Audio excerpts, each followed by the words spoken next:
शाह साहब, जब ये जंग स्टार्ट हुई तो उस वक्त यही कहा जा रहा था कि बड़ी मखसूस महदूद किस्म की ये जंग होगी, लिमिटेड जंग होगी। 2 हफ्ते सर इसको हो गए हैं पूरे, और अभी तक जो है वो समझ नहीं आ रहा कि जंग जीत कौन रहा है, हार कौन रहा है। दोनों तरफ से दावे तो बहुत बड़े बड़े किए जा रहे हैं, लेकिन ट्रंप साहब जो हैं वो कुछ कंफ्यूजन का शिकार हैं। आपको लगता है कि कुछ मिस कैलकुलेशन हो गई अमेरिका और इसराइल से, और अब सूरत हाल उनके कंट्रोल में भी नहीं रही? जी, बहुत शुक्रिया इमरान, मुझे प्रोग्राम में लेने का। इस कैलकुलेशन तो बिल्कुल वाजे है, लेकिन वो ये समझ रहे थे कि ये सीरिया होगा, लिबिया होगा, इराक होगा, वेनेजुएला की तरह हम ऑपरेशन करेंगे और बस हमारे अहदाफ हासिल हो जाएंगे और हम इस जंग को रोक देंगे। जब इस जंग की प्लानिंग हो रही थी तब भी अमरीकी जो थे उनका मौक़िफ़ ये था कि बस हम 4 दिन की कैंपेन करेंगे और 4 दिन में काम निपटा देंगे। इसराइल का कहना ये था कि नहीं, हमें 2 हफ्ते चाहिए होंगे और हमें 2 हफ्ते लग जाएंगे। तो इस जंग का जो इख्तिताम है उसको ओपन एंडेड छोड़ दिया गया था, इसीलिए क्योंकि दोनों के दरमियान ये इख्तिलाफ था कि ये कितने दिन चलेगी। अब जब ये 15 दिन तकरीबन इस जंग को होने को आए हैं और आप देख लें कि इस वक्त दोनों तरफ तबाही हो रही है, दोनों तरफ से अटैक्स भी जारी हैं। जो ईरान के बारे में इनका ख्याल था कि मिलिट्री कैपेबिलिटी बहुत जल्दी खत्म हो जाएगी या अवाम सड़कों पे निकल आएंगी, हुकूमत का तख्ता उलट देंगे, तो ऐसा कुछ भी नहीं है। ना उस ऐसा हुआ है और ना इसके आसार नजर आ रहे हैं। ये अमेरिकन इंटेलिजेंस एजेंसीज की भी रिपोर्ट है। तो एक जाहिर बात है कि फ्रस्ट्रेशन तो होगी। रोजाना $1 बिलियन का खर्चा अमेरिका का हो रहा है, और कुछ ऐसे खर्चे हैं जो इसमें शामिल नहीं है, जिनका तखमीना अभी तक नहीं लगाया गया, लेकिन जो मोटा मोटा तखमीना है उसमें $1 बिलियन तो सिर्फ इनका है, इसराइल का हो रहा है, फिर अरब ममालिक का बहुत खर्चा हो रहा है, बहुत नुकसान हो रहा है। उसके अलावा जो अपना हुर्मुज बंद होने से दुनिया के दीगर ममालिक हैं जिनकी मईशत को इससे असर पड़ रहा है, वो जाहिर बात है कि तकलीफ में है। सारी दुनिया तकलीफ में, पाकिस्तान भी तकलीफ में। जी। तो एक अजीब से दोराहे पे ला खड़ा कर दिया गया दुनिया को। प्रेशर बढ़ रहा है अमेरिका के अंदर से भी, अमेरिका के बाहर से भी। और मेरा अपना ये ख्याल है कि अमेरिका इस वक्त चाहता है कि हम जंग से निकल जाएं, लेकिन जो एक सुपर पावर का एरोगेंस होता है, जो एक गुरूर होता है, वो शायद उसको रोके रख रहा है फिलहाल कि हम कोई ऐसी बड़ी ट्रॉफी हासिल करें जिससे हम दुनिया को जाके या अपने मुल्क के लोगों को जाके ये बताएं कि हमने जंग जो शुरू की थी उसमें हमें अपने अहदाफ से ज्यादा अहदाफ हासिल हो गए। अच्छा इसराइल शाह साहब, बिल्कुल जब नहीं आप चाहता कि कामयाबी की या अमेरिका इस ट्रॉफी की जंग से बात करते निकल हैं, के। शाह साहब आप कह रहे हैं कि अमेरिका ये चाहता है कोई ट्रॉफी लेके हम यहाँ से जाएं, और ताकि अपनी आवाम को भी हम जो है वो सेटिस्फाई कर सकें कि जी इस मकसद के लिए गए थे, मकसद पूरा हो गया। क्या अफगानिस्तान की जंग वो ट्रॉफी लेके गए, या इराक से जब निकले तो किसी ट्रॉफी के साथ निकले, या दीगर जगहों पर जिन्होंने अटैक्स किए, तो आपको लगता है कि ईरान वाले मामले पर उन्हें कोई ट्रॉफी मिल पाएगी? और ऐसे मौके पर जब मुश्तबा खामनाई के हवाले से कहा जा रहा था कि वो तो जख्मी है, लेकिन उनका एक बड़ा सख्त किस्म का बयान जो है वो भी जारी हो चुका हुआ है। उन्होंने 3-4 बड़ी सख्त बातें भी कर दी। आपना हुर्मस बंद होने के हवाले से उन्होंने कह दिया कि उसे हम बंद रखेंगे। दूसरा, उन्होंने कहा है कि हम शोहदा का बदला जरूर लेंगे। तीसरा, उन्होंने कहा है कि ये सूरत हाल है कि जितने भी ममालिक जिन्होंने अमरीका को अड्डे दिए हुए हैं वो खाली करवा लें, नहीं तो हम अटैक्स जारी रखेंगे। देखिए, ट्रम्प साहब यही कहते हैं ना कि मैं बाकी सदूर से बड़ा मुख्तलिफ सदर हूँ। किसी ने अफगानिस्तान में फंसा दिया, किसी ने वियतनाम में फंसा दिया, किसी ने इराक में फंसा दिया, लेकिन मैं ऐसे काम नहीं करूंगा। मैं तो अव्वल तो मैं पीस लाने के लिए हूँ दुनिया में, और ये जंग भी मैंने इसलिए की है कि मैंने पीस लाना मेरा मकसद था। अब यहाँ पे उनको डबल जेपर्डी हो गई है कि एक तो वो अपना वो वाला जो दावा है उसको पूरा नहीं कर पा रहे कि मैं यूएस के बाकी सदूर से मुख्तलिफ सदर, और दूसरा ईरान की तरफ से मुस्तकिल जो मुजाहमत हो रही है और वो घुटने नहीं टेक रहा है। तो ये भी एक उनके लिए जेपर्डी है कि भाई जो मैंने अमन, जो सो कॉल्ड अमन अमेरिका समझता था, ये ट्रम्प साहब समझते थे, उसके लाने के लिए ईरान पे हमला किया, तो वो तो अमन नहीं आ पा रहा है। तो इसलिए ये फंस चुके हैं यहाँ पे। और चाहते तो है निकलना, लेकिन निकलना इस वक्त उनके लिए नजर नहीं आ रहा है। अब एक और दावा जो कर बैठे हैं कि जी मैं स्ट्रेट ऑफ हॉर्मुज खुलवा के रहूंगा। अब स्ट्रेट ऑफ हॉर्मुज को खुलवाने के लिए पहले उसको समझने की जरूरत है कि वो है क्या चीज और वहां पे कैसे वो खुलेगा।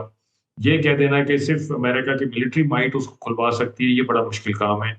और इस इम्तिहान से ट्रम्प साहब जब गुजरेंगे तो डिसाइड होगा कि वो किस किस्म के सदर हैं, अमेरिका के पिछलों से मुख्तलिफ हैं या पिछलों जैसे ही हैं। क्योंकि स्ट्रेट ऑफ हॉर्मुज मुझे लगता है वो इलाका है जो कि दुनिया को की जो जियो पॉलिटिक्स है उसको दोबारा से एक नया रुख देगा, एक नई डेफिनेशन देगा, वर्ल्ड ऑर्डर के शायद को रीडिफाइन कर दे, मिडिल ईस्ट को रीडिफाइन कर दे, अमेरिका और ईरान की वैल्यू को रीडिफाइन कर दे। तो इसमें बहुत सारे फैक्टर्स हैं जो कि प्रॉब्ली उन्होंने जो रेटरिक है जिस पे वो काम करते हैं दावों पे और दलीलों के बगैर, वो प्रॉब्ली जो स्ट्रेट ऑफ हॉर्मुज है उसके बारे में शायद इतना सोच समझ के उन्होंने नहीं बयान दिए। और मुझे ये लगता है कि वो चाहते ये हैं कि जो मेरा खर्चा यहाँ पे हो गया है, जो मेरे नुकसानात यहाँ पर हो गए हैं, मैं इस खित्ते से वो पूरे करूं, तो मैं अपनी आवाम को जाके बताऊं कि यार मैंने अगर 10 11 बिलियन $12 बिलियन का खर्चा किया है तो मैं $24 बिलियन वहां से लेकर आया हूँ, $200 बिलियन वहां से लेकर आया हूँ। तो इस किस्म की कोई स्ट्रेटेजी वो सोच रहे होंगे कि ऐसा कोई काम करूं जिससे मुझे ये फायदा हो। अब ये क्या काम हो सकता है, ये एक सवाल है। ये काम ये हो सकता है कि वो स्ट्रेट ऑफ हॉर्मुज को खुलवाने के चक्कर में यहाँ रुकें, स्ट्रेट ऑफ हॉर्मुज को खुलवाएं और फिर यहाँ पर मुस्तकिल क़याम फरमाएं स्ट्रेट ऑफ हॉर्मुज में, और दुनिया की जो 20% एनर्जी की सप्लाई है यहाँ से उसको कंट्रोल करें और उससे पैसे कमाएं। प्रॉब्ली ये उनके प्लान में होगा, लेकिन मुझे ये लगता है कि ये मुश्किल होगा, बहुत मुश्किल काम। अच्छा शाह साहब, बोर्ड ऑफ पीस में भी मुस्तकिल जो मेंबरशिप है उसके लिए भी उन्होंने 1-1 अरब डॉलर जो है वो मांगे हुए थे, और कुछ ममालिक ने जो है वो दे भी रहे हैं उन्हें। तो कहीं वो जो पैसे इकट्ठे हो रहे हैं, ख़ास तौर पर मुस्लिम कंट्रीज़ ने जो कंट्रीब्यूशन दिया है, कहीं वो पैसा तो नहीं इस पूरे खित्ते में तबाही फैलाने के लिए इस्तेमाल हो रहा? इमरान सॉरी, आपकी आवाज कट गई, मुझे आवाज नहीं आई, आपके सवाल नहीं समझ आया। Shah ji, board of peace में जो उन्होंने मुस्तकिल मेंबरशिप के लिए उन्होंने 1-1 अरब डॉलर जो रखा हुआ था कि अगर मुस्तकिल मेंबरशिप हासिल करनी है आपने तो 1-1 अरब डॉलर जो है वो जमा करवाएं आप। तो उस पूल में जो पैसे इकट्ठे हुए हैं, कहीं वो तो इस खित्ते में तबाही फैलाने के लिए अमेरिका इस्तेमाल नहीं कर रहा? जी, मुझे ये नहीं पता कि वो कौन सा पैसा यहाँ पे इस्तेमाल कर रहे हैं, लेकिन जो बोर्ड ऑफ पीस है वो तो फिलहाल मुझे लगता है कि बैकग्राउंड में चला गया है, क्योंकि ये जो किस्सा है ये इतना बढ़ता चला जा रहा है और इतना खतरनाक होता जा रहा है पूरी दुनिया के लिए कि अनफॉर्चुनेटली ना सिर्फ बोर्ड ऑफ पीस बल्कि गजा की भी जो सिचुएशन है वो बैकग्राउंड में चली गई है, बैकड्रॉप में चली गई है। और वहां जो कुछ हो रहा है या होता आया है उस पे लोगों ने बात करना सोचना छोड़ दिया है। लोगों को सबसे ज्यादा फिक्र इस वक्त ये है कि यहाँ पे क्या होगा, क्योंकि यहाँ पे ना सिर्फ ईरान, इसराइल और यूएस आपस में फंसे हुए हैं, बल्कि जैसे आपने कहा कि अरब ममालिक भी इसमें फंसे हुए हैं, खित्ते के जो ममालिक हैं, जो बाहर के ममालिक हैं खित्ते से बाहर के, वो भी फंसे हुए हैं। तो सबकी कोशिश ये है कि इस वक्त तो यहाँ पे जो इफ़ाम व तफ़हीम है उसको कराया जाए और इस मामले को खत्म कराया जाए, फिर जाके कहीं बोर्ड ऑफ पीस और गजा की बारी आएगी। देखिए रशिया यूक्रेन की इस वक्त कोई बात नहीं कर रहा, जो कि इतने सालों से जंग चल रही है, और आज अमेरिका ने रशिया को पे से सैंक्शन उठा लिए हैं तेल की। तो आप मुझे बताइए कि यूरोप कितना नाराज होगा इस वक्त अमेरिका से, कि जिस चीज के लिए यूरोप 2 साल से लड़ रहा है, अपने रिसोर्सेज लगा रहा है और रशिया को तंग करने के चक्कर में, उस रशिया को अमेरिका ने अपने मफाद के चक्कर में आज रिलैक्सेशन दे दी है, रिलीफ दे दी है।